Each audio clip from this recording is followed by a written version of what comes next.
Irmãos que abram suas Bíblias, Evangelho de Jesus Cristo, segundo escreveu São Mateus, capítulo 26, a partir do versículo 36.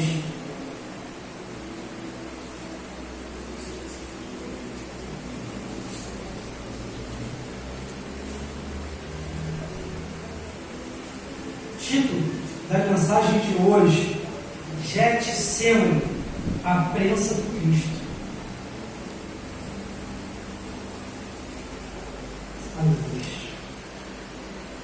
Quem achou, diga amém? O Evangelho de Cristo, segundo escreveu Mateus, capítulo 26, a partir do versículo 36, diz assim a palavra de Deus: Em seguida, foi Jesus com eles a um lugar chamado Getsemane e disse aos seus: Assentai-vos aqui, enquanto eu vou ali orar. E levando consigo a Pedro e os dois filhos de Zebedeu, Tiago e João, começou a entristecer-se e a angustiar-se. Então lhes disse: A minha alma está profundamente triste até a morte. Ficai aqui e vigiai comigo. Adiantando-se um pouco, prostrou-se sobre o seu rosto, orando e dizendo: Meu Pai, se possível for, passe de mim este cálice. Todavia, não seja como eu quero, não seja feita a minha vontade, e sim como tu queres. E voltando para os discípulos, achou-os dormindo, e disse a Pedro: Então, nem uma hora pudestes vós vigiai e orai, para que não entreis em tentação. O espírito, na verdade, está pronto, mas a carne é fraca. Tornando a retirar-se, orou pela segunda vez, dizendo: Meu Pai, se não é possível passar de mim este cálice sem que eu o beba, faça-se a tua vontade e não a minha. E voltando, achou outra vez dormindo, porque os seus olhos estavam pesados. Deixando-os novamente, foi orar pela terceira vez, repetindo, as mesmas palavras. Então, voltou para os discípulos e lhes disse: Ainda dormis e repousais? Eis que é chegada a hora, e o Filho do Homem está sendo entregue nas mãos de pecadores. Levantai-vos, vamos, eis que o traidor se aproxima. Amém? Aleluia. Louvado seja Deus. Amados, Mateus, ele narra uma história que todos os evangelhos contam, nenhum deles pula essa história. E eles trazem a história do início da crucificação, daquilo que foi o primeiro passo para a crucificação de Cristo, contando a história do Monte das Oliveiras. A Bíblia ela vai falando que Jesus ele tinha acabado de fazer a Santa Ceia, assim como a gente faz aqui todo mês. Ele tinha acabado de instituir, de celebrar a Santa Ceia, de ensinar a importância do partir do pão, do sentar à mesa, do beber do seu sangue. Ele tinha acabado de mostrar para os seus aquilo que seria uma lei, um estatuto perpétuo, que nós repetimos todos os meses, até hoje.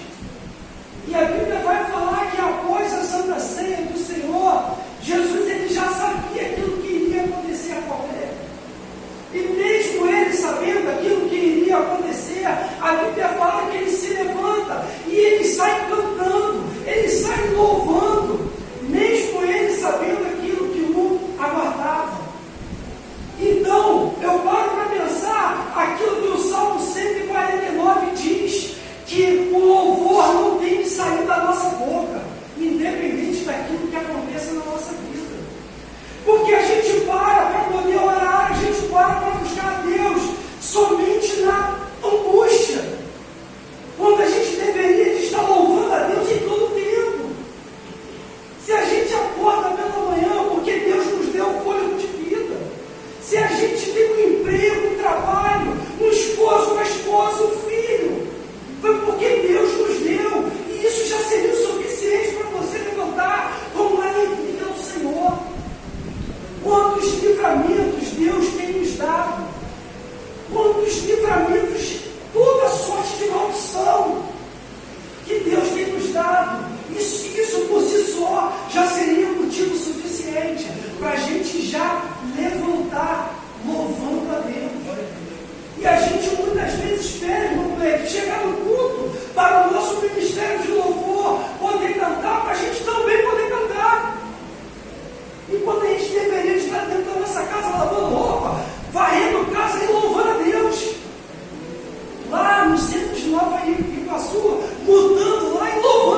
sabe o que vai acontecer no dia de amanhã.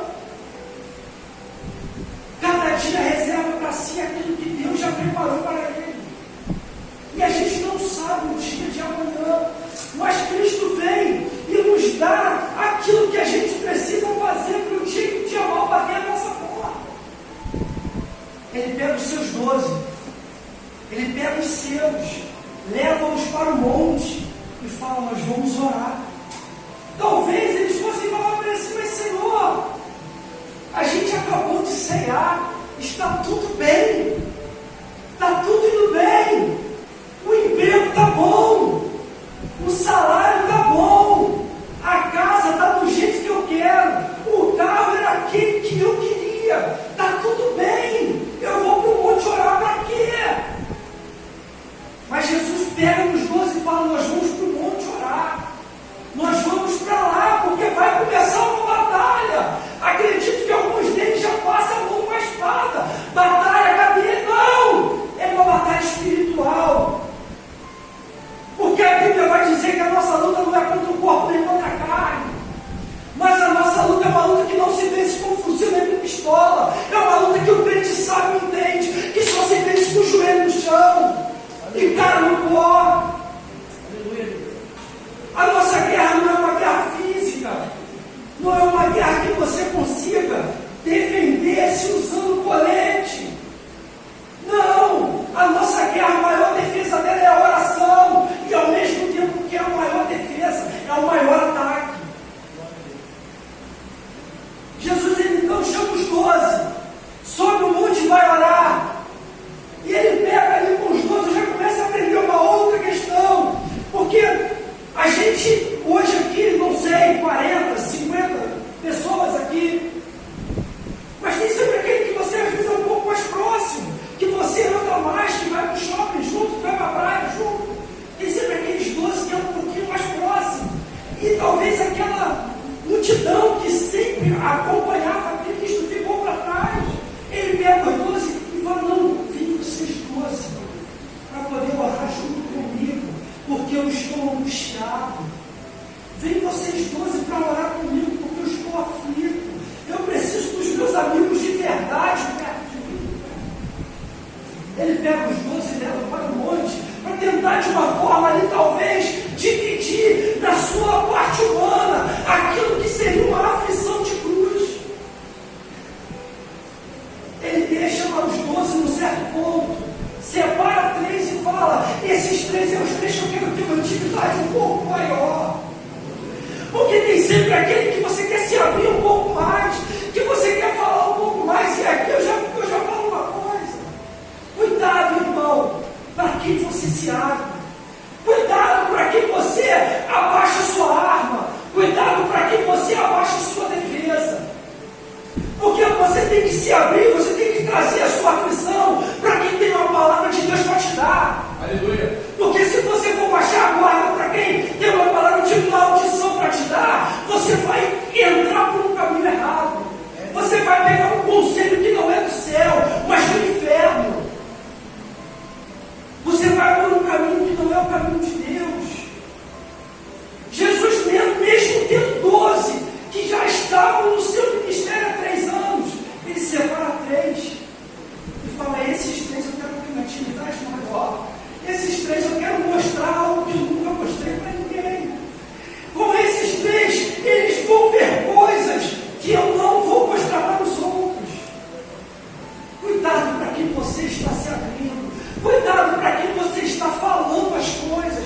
Cuidado para quem você, às vezes, numa hora de dor sua, você quer desabafar. A Bíblia ela fala: trazer as suas aflições ao justo, e dos justos, separa os mais justos. Para que você saiba que você está falando com um homem, com uma mulher de Deus, e que terá uma palavra de Deus para te dar na hora da sua angústia. A Bíblia fala que Cristo, então, ele separa os 3, Pedro, Tiago e João, leva eles um pouco mais longe, para os 3 e fala assim: espera aqui, que eu vou ali orar. Mas vocês andaram um pouco mais, Vocês foram um pouco mais distantes e vocês vão ver coisas que os outros não vão ver. Eu já começo a entender aqui que havia um ministério diferente para aqueles três. Havia algo separado para aqueles três, de ver o Cristo de uma maneira mais, vamos falar assim, com a guarda mais baixa. Eles não sabiam ainda que eles iriam ver o Cristo. A Bíblia fala que eles estavam suando sangue. Os outros não viram, mas eles três viram. Porque aquilo que Deus tem preparado para revelar para você, irmão, Ele não vai revelar para o outro. E às vezes a gente fica se sentindo menor da casa. Fala assim, não, mas eu não tenho como ir lá pregar, eu não vou lá louvar. Mas às vezes o que Deus tem separado para você é maior do que Ele tem separado para o outro, irmão. Para de se medir com a régua do mundo. Passa a se medir com a régua de Deus. O que Deus tem reservado para você é seu e ninguém toma. Aquilo que é teu, aquilo que Deus te deu, nem o diabo pode tirar. Aquilo que Ele reservou para intimidade contigo, ninguém vai tirar de você. É você e Ele. Aquilo que Ele vai revelar para você no segredo é só seu. Vai depender se você quer caminhar um pouco mais com Ele ou não. Se eu faço parte daqueles 9 que ficaram para trás, eu ia falar assim, olha, eu não quero ficar não. Onde o senhor for, eu vou atrás. Ele ia me chamar, não sei de quê, fofoqueiro, sei lá. Mas eu ia junto. Sabe por quê, irmão? O melhor lugar para se estar perto de Deus. O melhor lugar para se estar na presença do Senhor. Porque na presença do Senhor a Bíblia fala que há abundância de alegria. Na presença do Senhor há abundância de vida. E não é qualquer vida, é vida em abundância.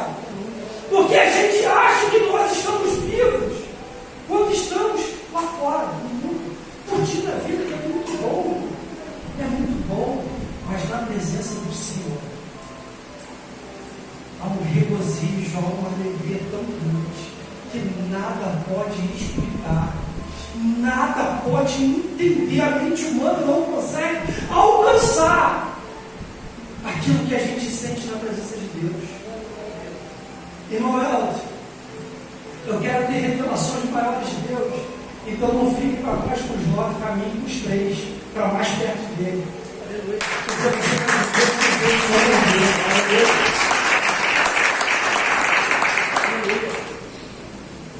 A Bíblia vai falar que esse lugar onde eles foram orar se chama Monte das Oliveiras, Getsêmani, prensa de azeite. A história diz que para poder fazer o azeite, a azeitona ela era colocada em cima de uma pedra e uma outra pedra era passada em cima dela, fazendo uma prensa, fazendo uma força em cima dela, para que dela pudesse extrair uma papa, e dessa papa, dessa massa, pudesse ser colocado depois num pano e prensado novamente para que o azeite pudesse sair. E ali, nessa primeira prensa, saía o primeiro azeite, que era o azeite extra virgem. Azeite esse que ele era usado no templo para que o sumo sacerdote pudesse ungir. E a gente, quando vai lendo a história, a impressão que eu tenho, que não foi por acaso que Jesus foi orar naquele lugar. A sua alma estava tão aflita que parecia que a azeitona era ele, quem estava sendo prensado era ele. Ele que estava sendo amassado. Porque o profeta Isaías ele vai falar que ele foi moído, ele foi amassado por nossa culpa, pelos nossos pecados. Aquilo que o profeta Isaías fala no capítulo 55 vai se cumprir aqui. Ele passa então a sofrer sobre si toda aquela pressão, tudo aquilo que ele deveria passar para cumprir aquilo que estava escrito. E nós pudéssemos estar aqui hoje louvando o nome dele. A gente não está aqui louvando somente porque Deus criou o mundo. A gente não está aqui louvando porque o mar vermelho se abriu.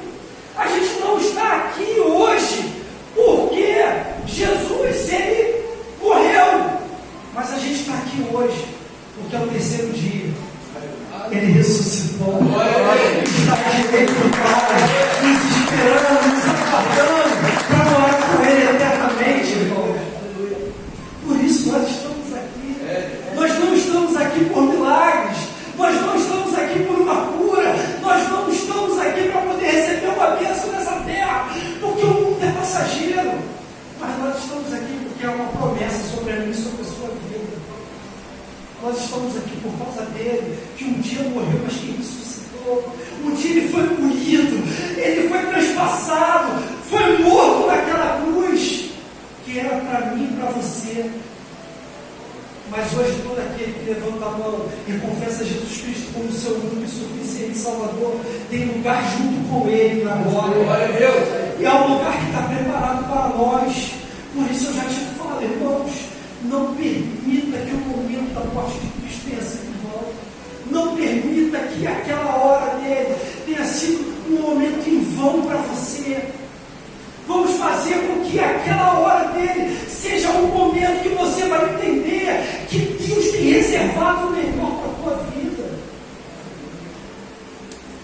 Agradou o moedo. Não é isso, pastor? E a Deus agradou o moedo. Sabe por quê? Porque seria eu e você, mortos pelo pecado. Mas um dia o Cordeiro de Deus, que tira o pecado do mundo, morreu na cruz do Calvário, por mim e por você. Aplauda o Senhor, Deus.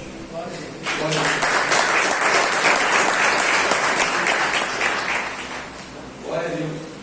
A Bíblia ela vai falar, ela continua narrando a história, e ela vai dizendo assim, vamos ler, coloca para mim novamente no versículo 36. Perdão, 38. Bota no 38.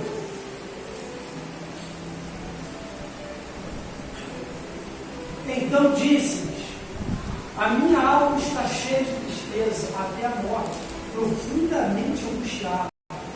Ficai aqui e velai comigo. Velar, vigiar. E aqui eu já começo a entender algumas coisas, irmão. Eu já começo a entender que quem não vigia não ora. É só ler. Jesus fala com eles assim, ó, vigiai e orai. Vigiai e orai. Porque a tentação está por vir. Se eu não vigio, eu não oro. E se eu não oro, quando a tentação vem, eu caio. Como assim, irmão? A passagem fala isso, fala. Um pouco mais à frente, quando Judas chega e trai a Cristo com um beijo, a Bíblia ela vai falar que Pedro, logo depois, ele desembainha a sua espada e corta, arranca fora a orelha de Malco. Não entendi, irmão, eu te explico. Aquele que estava dormindo, quando era para estar orando, estava matando, quando era para estar curando. Você não entendeu, eu vou repetir. Aquele que estava dormindo, você que estava dormindo, quando era para estar orando, quando era para estar buscando, quando era para estar de joelho dobrado e cara no pó, quando era para estar buscando a Deus, quando era para estar subindo o monte, quando era para estar lendo Bíblia, estava matando o mal, quando era para estar curando, quando era para estar dando uma palavra, como Jesus pegou e fez. Mesmo sendo preso, ele pega a orelha de mal, coloca no lugar e restitui a saúde dele. Irmão Elton, o que eu aprendo com isso? Eu aprendo que quando eu não estou em total sintonia, em total ligação com Deus, eu não faço aquilo que é da vontade dele, mas aquilo que é da vontade da minha carne. Se eu não estou orando, buscando a Deus, eu estou fazendo tudo aquilo que a minha carne quer, tudo aquilo que a vontade quer, porque no momento de raiva, no momento de ira, e eu entendo Pedro, era o Cristo, era o seu mestre. Ele não queria deixar nada de mal acontecesse a ele queria defendê-lo. Eu entendo Pedro, mas Pedro estava na carne, não no espírito. Aquele Pedro ali que corta a orelha de Malco, não é o mesmo Pedro depois de Atos 2. Ele não é o mesmo Pedro. Aqui ele é o Pedro que desembainha a espada e corta a orelha. Mas lá em Atos não. Ele é o Pedro que quando ele chega na porta do templo,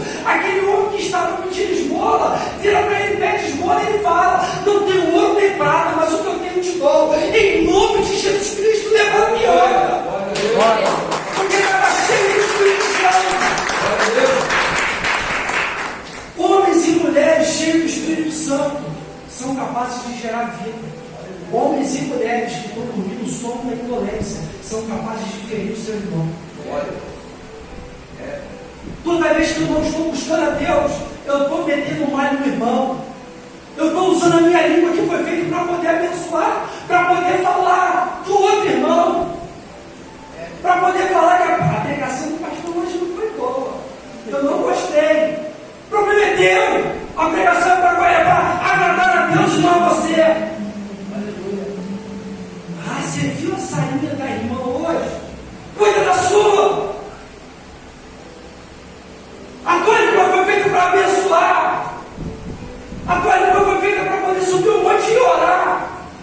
Para de falar da vida do teu irmão. Ore pela vida dele, para que o Espírito Santo possa convencê-lo do pecado, da justiça e do juízo. Aleluia!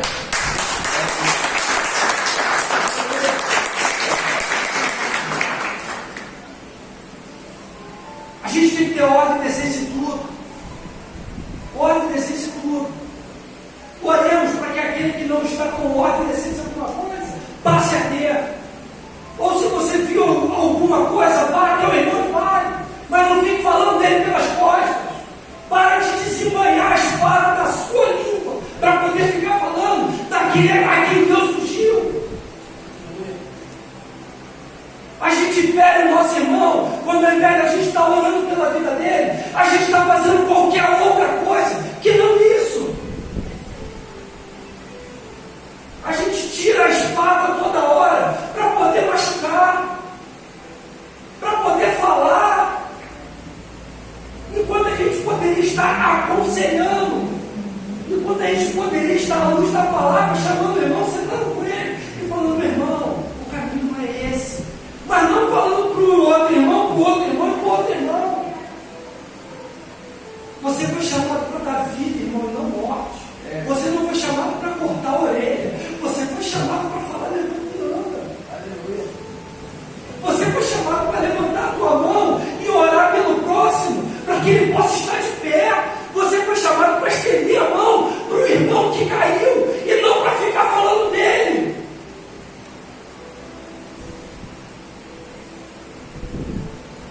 Nós somos um corpo.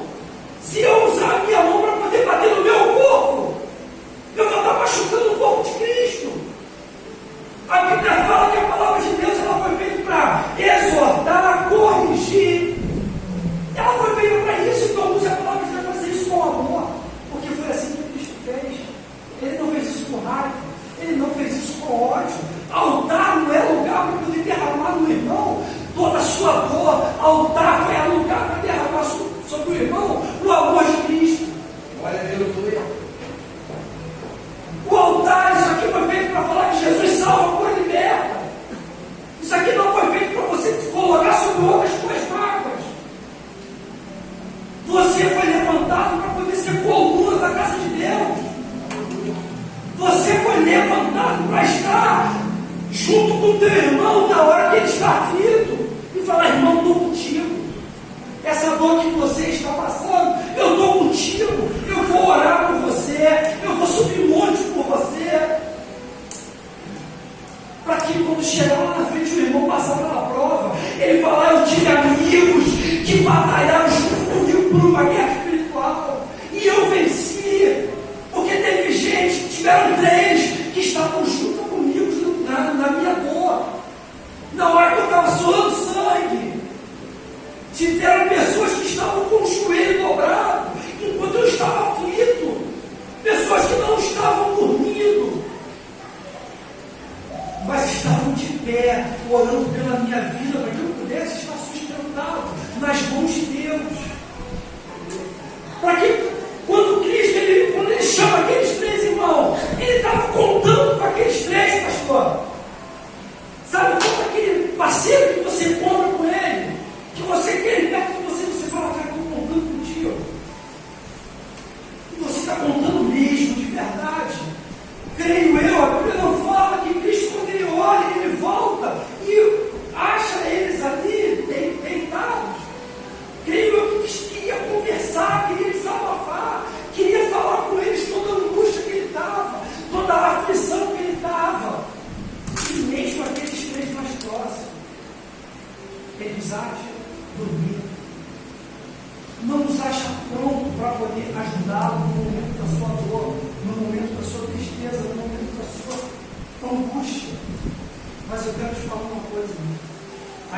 o amigo da terra te abandone, ainda que o amigo te deixe para trás, ainda que o amigo não te carregue nas costas, ainda que o amigo não sinta a tua dor, existe um Deus do céu que te formou, que te conhecia antes que você saísse para o ventre da tua mãe, e Ele te chamou pelo nome e te disse: filho, eu sou contigo, eu te ajudo, eu te sustento. Ainda que uma mãe se esquecesse do filho que ainda amamenta, eu todavia não me esquecerei de você, porque eu te amo, porque eu enviei meu filho para morrer por você. Jesus é um amigo verdadeiro que não te abandona de jeito nenhum. Jesus é um amigo que tem você do seu lado a todo tempo, te livrando de toda aflição, irmão.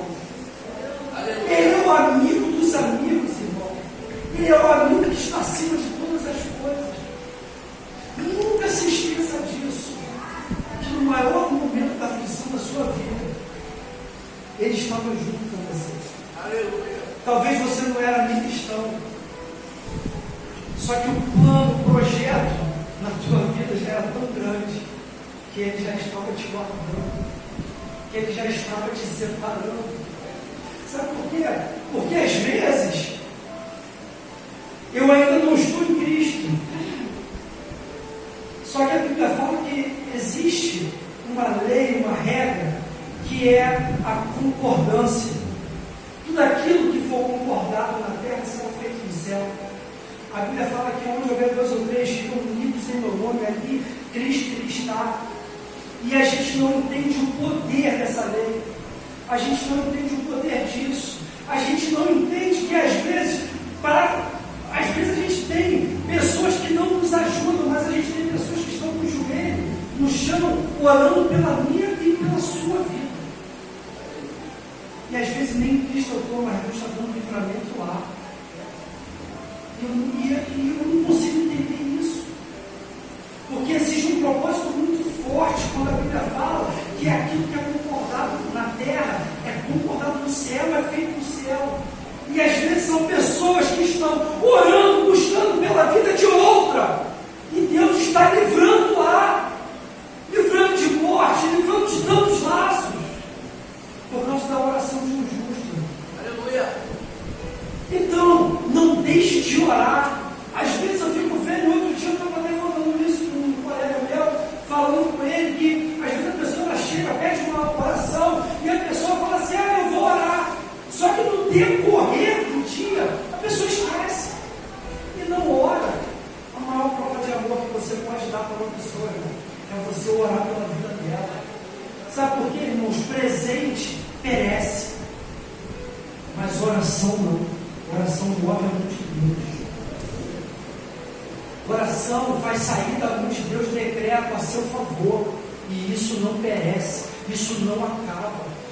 Quantas pessoas estão de pé hoje porque pais, mães, amigos estão orando pela vida dela?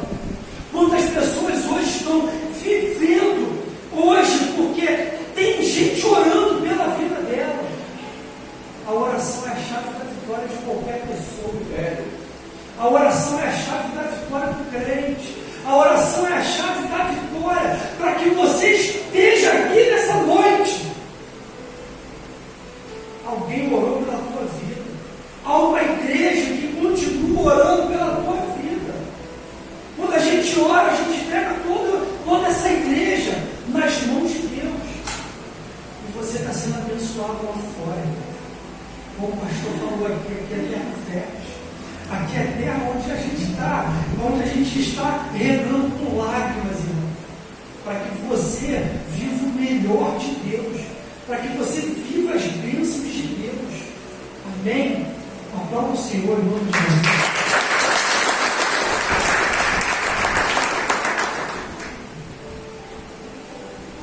Versículo 39. Adiantando-se um pouco, prostrou-se sobre o seu rosto, orando e dizendo: meu Pai, se possível for, passe de mim esse cálice. Todavia, não seja como eu quero, não seja feita a minha vontade, mas a sua. Uma coisa que eu ensino para o Rafa já há muito tempo, há muitos anos, que obediência já pensa. Para você ver que o próprio Cristo, ele foi obediente até a morte. E às vezes a gente não quer obedecer. A gente não quer obedecer, às vezes, o líder da nossa igreja, da nossa célula, dos nossos pais. A gente não quer obedecer, às vezes, o nosso chefe. E a gente acaba sendo rebelde. E a gente acaba colocando com isso uma maldição sobre nós. Porque a gente não é obediente. Enquanto Cristo está nos ensinando a ser obediente até no maior momento de dor da vida dele. Como ovelha muda foi levada ao matadouro, Isaías diz. E a Bíblia fala então que ele pega, vira para o Pai e fala: Pai, se possível for, afaste de mim a natureza humana dele, dizendo: Senhor, eu sei que vai doer, eu sei que vai machucar, mas ele ensina para nós uma coisa: a vontade de Deus, ela é boa, perfeita e agradável, ainda que doa. Porque a gente não entende o dia de amanhã, a gente não consegue ver aquilo que está reservado no amanhã. Irmão Elton, como assim? Você não tem noção da minha dor, do que eu passei, do que eu vivi. Não tenho, mas eu tenho noção que Deus está no controle de tudo. Disso eu tenho noção.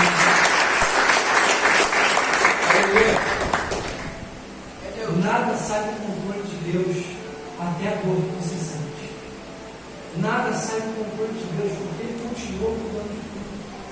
Às vezes a dor é grande e a gente não consegue entender nesta terra, mas vai chegar um dia que a gente vai entender tudo aquilo que a gente está passando aqui, tudo aquilo que a gente está vivendo aqui, porque há um propósito para todas as coisas. Há um propósito debaixo do céu e sobre a terra para todas as coisas. E eu te garanto, vai passar. Por que, irmão, que você fala isso? Porque a Bíblia me garante que naquele grande dia, João diz: Deus enxugará para mim e da sua rosto, dos nossos olhos, toda lágrima. O choro que nós choramos hoje, naquele grande dia, será alegria, porque a gente vai entender tudo aquilo que Deus permitiu que a gente passasse, e a gente vai conseguir enxergar que nada fugiu do controle dele. A gente vai conseguir enxergar que Deus não perdeu o controle de absolutamente nada que a gente viveu nessa terra. Às vezes a gente passa por situações muito complicadas e eu consigo entender isso como sendo uma coisa boa. Sabe por quê? Eu acredito que obreiro que não tem vivência com Deus, irmão, não serve para ser obreiro. Eu penso assim. Sabe por quê? O obreiro que não passou no calor do fogo não sabe o que vai falar para o irmão. O obreiro que não viveu dores não pode sentar para aconselhar alguém que está com dor. Por quê? Senão ele só vai saber machucar ao invés de curar. E é preciso a gente ter experiência com Deus, para a gente poder abraçar aquele irmão e falar: eu sei o que você está passando, eu sei o que você está sentindo, eu vivi o que você está vivendo, e eu tenho uma palavra de Deus para te dar. Deus confortou meu coração mesmo no momento da dor, e hoje eu estou de pé, machucado, ferido, arrebentado, mas eu estou de pé, porque Deus nos explicou.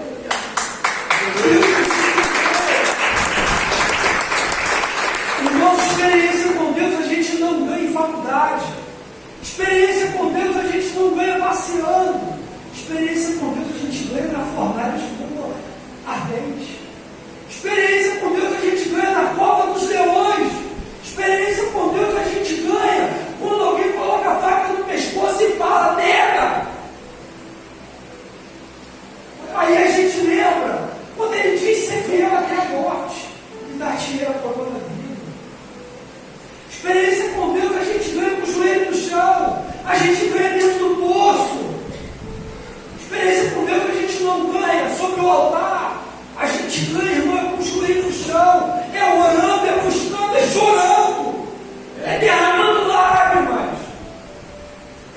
sentindo o peso da prensa do azeite sobre nós, para que você possa subir aqui e ter o que falar, e ter o que pregar. Irmão, eu não sei pregar a Bíblia. Prega aquilo que você vive dentro da Bíblia. Talvez você não sabe versículo lá, abrir você, mas você tem tanta experiência com Deus que quando você fala, é Deus falando. É tanto joelho no chão que quando você abre a boca, a unção cai. Que quando você abre a boca, o terremoto acontece. A Bíblia fala que quando aqueles homens, eles chegam para poder prender Cristo, ele pergunta quem é o Cristo. Penso eu que ele bate no peito e fala, eu sou. Porque a Bíblia diz que ele fala, eu sou. E um terremoto acontece, aqueles homens caem. E não é só porque ele falou eu sou, não. Porque o tempo, ele volta. Vai lá em Êxodo capítulo 3. O universo passa para ouvir de novo aquilo que Deus falou. Eu sou. E o eu sou ecoa pela eternidade. E quando Jesus se apresenta àqueles homens e fala novamente eu sou, ele está falando eu sou aquele que era, o que é e o que há de vir. Eu sou. Por isso aqueles homens caem diante do temor daquele que era. E continua sendo na minha, na sua vida, irmão. Da mesma maneira, da mesma forma que agradou a Deus no erro. Isaías 53. Da mesma maneira que agradou a Deus no erro. Às vezes nós estamos passando pelo erro de Deus. Mas eu quero te falar uma coisa, irmão. Sem passar na prensa não sai azeite. E se não sai azeite, não sai unção. Às vezes você não entende o porquê que você está sendo apertado, está sendo amassado, está sendo, às vezes, até humilhado. Deus está extraindo de você o melhor azeite, irmão. Deus está extraindo de você tudo aquilo que Ele quer de você. Mas não passe na prensa do homem, passe na prensa de Deus. Porque a Bíblia fala que aquele que se humilhar, não é aquele a quem o homem humilha, é aquele que se humilha, será exaltado. Tem muita gente que às vezes confunde, está passando na prensa do homem por causa dos seus próprios pecados, por causa dos seus próprios erros, e acha que é Deus que está apertando, e não entende que é simplesmente consequência do pecado, e não tem nada a ver uma coisa com a outra. Mas a Bíblia fala que Deus corrige a quem Ele ama. E às vezes a gente está sendo apertado, amassado, mas lá na frente a gente vai entender, e a gente vai passar por tudo isso, e Deus vai extrair o melhor azeite da nossa vida. E você vai poder abrir a tua boca com a autoridade dada no céu, para poder falar aquilo que Deus tem para falar, para poder ter autoridade espiritual, para você poder, quando abrir a tua boca, demônios saírem, para quando abrir a tua boca, pessoas serem curadas, para quando abrir a tua boca, palavras de vida sair. Quando o homem e a mulher de Deus colocam o pé no lugar de morte, a vida entra. O ambiente é transformado, porque você tem algo, você tem azeite para sair de você, porque um dia você passou no jet sêmen de Deus, na prensa do azeite de Deus, assim como o nosso Cristo passou. Eu não quero me alongar na palavra de hoje. Já peço para mim estar de louvor, pode vir para cá. A gente vai louvar a Deus. Eu não sei qual seria o último, mas pode ser uma. Deixa vocês cantar. Eu queria que você entendesse, saísse daqui entendendo nessa noite que Deus ele é capaz de fazer qualquer coisa por você. Deus ele é capaz de mover céus e terras por amor a você. E você também precisa entender que que é preciso, na hora que Jesus passar, que Jesus for, você ir atrás dele. Na hora que Jesus passa e chama os três e fala, vem vocês três, você entender que é hora de você ir junto com ele. E eu tenho certeza que Jesus está aqui nessa noite. Está indo para o cantinho orar. Ele está falando, vem vocês três, vem junto comigo, vem ver coisas que eu não revelei para os outros, mas quero revelar para você. Não deixe Jesus passar sem que você vá atrás dele. Vamos louvar? Aleluia. Coloque de pé, vamos adorar o Senhor nessa noite. Às vezes a gente fica esperando, a gente vai numa igreja, espera o melhor louvor. Mas sabe o que eu aprendo? Quando Jesus está no Getsemane, ele canta um hino. A Bíblia não diz qual é o hino. Quando Paulo e Silas estão na prisão, eles louvam. Não é louvor. Então não é louvor. É quem está louvando. É a fé daquele que está louvando. Então, quando você vem na casa do Senhor, o que vai fazer acontecer um terremoto, o que vai fazer a libertação, é a sua fé. Aleluia. É como você louva. Como você está louvando ao Senhor. Quer que os grilhões sejam, as cadeias sejam quebradas nessa noite? Louve diferente. O Senhor está esperando o seu melhor louvor nessa noite.